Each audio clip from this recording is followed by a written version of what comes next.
कक्षा 9वीं के विद्यार्थियों को ढेर सारा इसमें। बेटा सुखी वही है जो पवित्रता से, उपकारों की गहरी अनुभूति से समय का सदुपयोग करता है। पुनः वीडियो के माध्यम से समय का सदुपयोग रसखान के सवैये का चौथा सवैया का अर्थ समझते हुए करेंगे।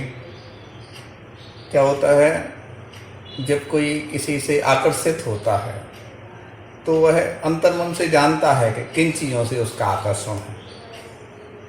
गोपिका भी कृष्ण के प्रति आकर्षित है उनकी मधुर मुस्कान से, तो वह पूरा जतन करती है, जतन मतलब प्रयास करती है कि कृष्ण से प्रभावित ना हो, क्योंकि कृष्ण से प्रभावित होने के बाद वह सब काम भूल जाती है। लोग व्यवहार में भी ऐसा कहते हैं, उस समय ऐसा माना जाता है कि वो अच्छा नहीं लोग सोचते हैं। तो अपने मन की स्थिति का चित्रण वह इस पद में कर रही है। मन की स्थिति का चित्रण सिर्फ व्यक्ति स्वयं कर सकता है, कोई दूसरा नहीं कर सकता। अपने मन की स्वयं जानता है, कोई दूसरा नहीं जानता।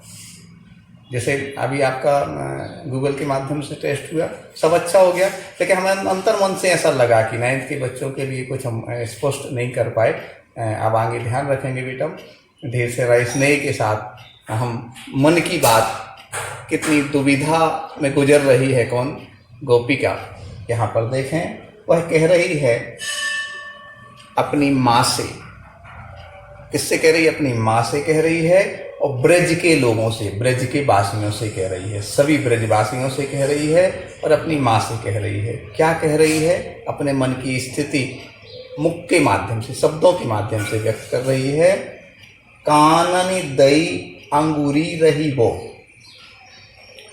कह रही है कि हम काननी मतलब कान में अंगुली, मतलब ऐसे, आप देखें इसको प्रैक्टिकली देखें, कान में ऐसी अंगुली लगा करके रखेंगे। हम कान में अंगुली लगा के रखेंगे मतलब कुछ सुनेंगे नहीं। क्या नहीं सुनेंगे?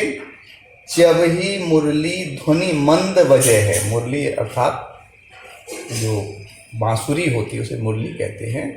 कृष्ण जी का प्रिय यंत्र है, वाद्य यंत्र है, ध्वनि यंत्र है।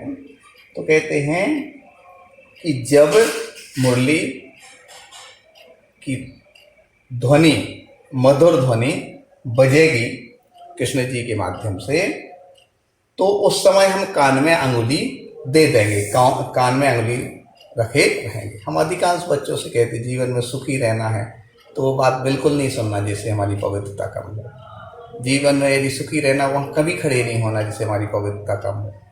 वो चीज़ देखना नहीं जिससे हमारी पवित्रता कम हो। कोशिश हो सकती, कोशिश करने वालों की हार नहीं होती।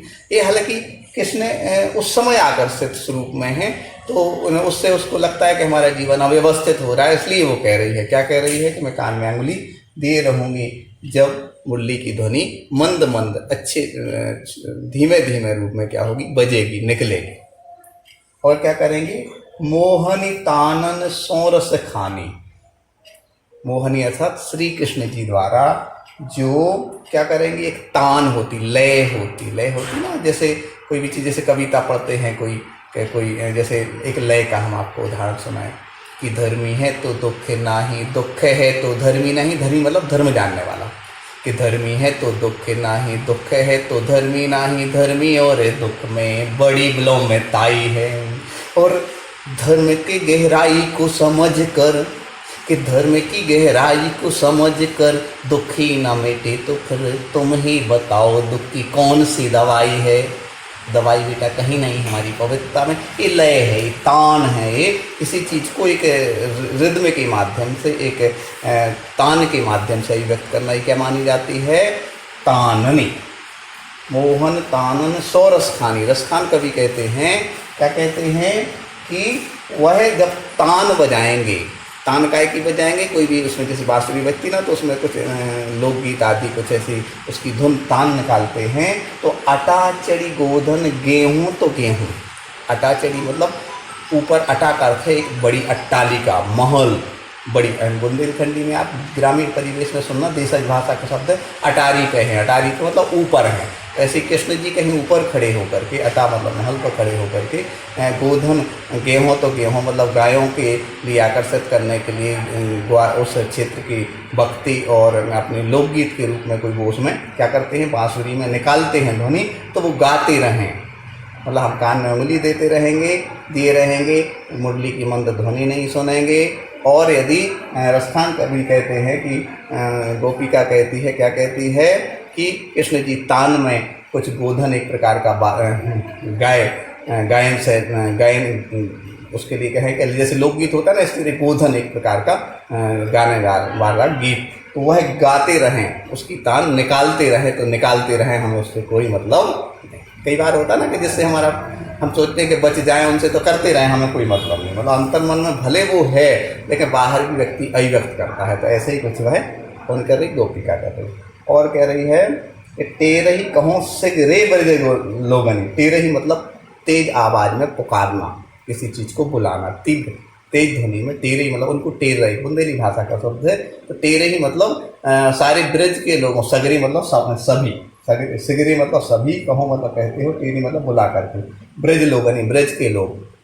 गोपिका कहती है कि ब्रज के लोगों को मैं, सभी ब्रज के लोगों का को तेज गति से बुला करके कहती हूँ, क्या कहती हूँ कि काल ही को कितनों समझे है, अपने मन की व्यथा मालूम है कि कल मतलब आने वाले समय में कोई मुझे कितना ही समझाएगा, क्योंकि उसे मालूम है कि कृष्ण जी की मुस्कान हमें अच्छी लगती है, तो काल ही को मुझे कितना ही समझाएगा, कितना ही समझाएगा, पर मायरी मुख की मुस्कानी संहारी न जेहो न जेहो न जेहो। मायरी अर्थात हे माँ, ब्रज के लोगों से भी क्या हमने प्रारंभ में ही कहा था, दो लोगों से अभी मन की व्यक्ति कर रही है, ब्रज के सभी लोगों से और माँ से, कि मायरी माँ, मैं श्री कृष्ण के मुख की जो मधुर मुस्कान है उसको देख करके अपने आप को संभाल नहीं पाऊंगी, संभाल नहीं पाऊंगी, संभाल नहीं पाऊंगी। ये अपने मन की स्थिति का चित्र, संहारी न जेहो मतलब संभाल नहीं।